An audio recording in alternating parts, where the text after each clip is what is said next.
Lo sguardo spazia verso orizzonti che accendono il cuore, orizzonti puliti che confortano l'anima. Poi abbassi lo sguardo e scopri che il tuo rifugio dell'anima è lì, Cibiana.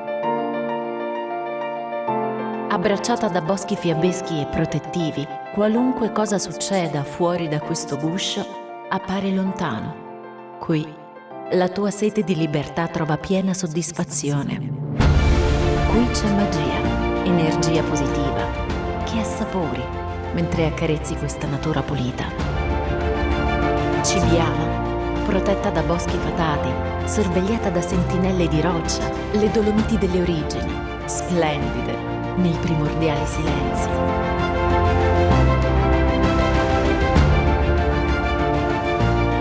Cibiana a sua volta protegge.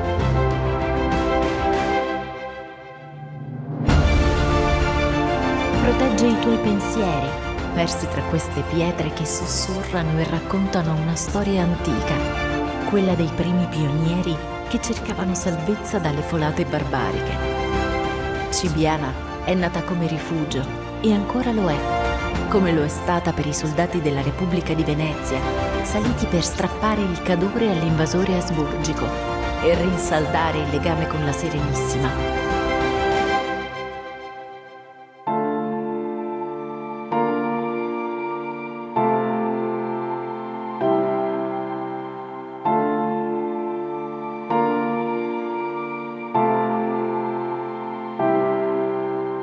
Forte come il ferro che è l'anima di queste rocce, forte come questa gente, tenace, ingegnosa, che ne ha fatto sopravvivenza tra milioni di colpi al brillare del fuoco.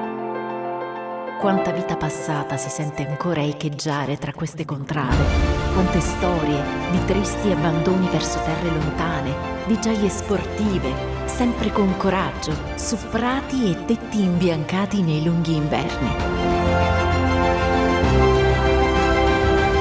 Quanta passione e poesia che ha attirato gli animi sensibili degli artisti.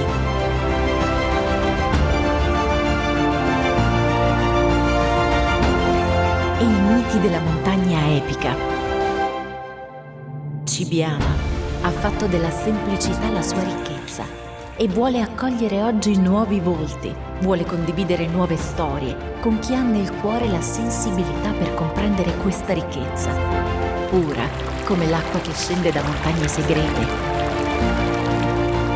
come i suoi cieli, come l'aria che inebria e bisbiglia nel fitto dei boschi.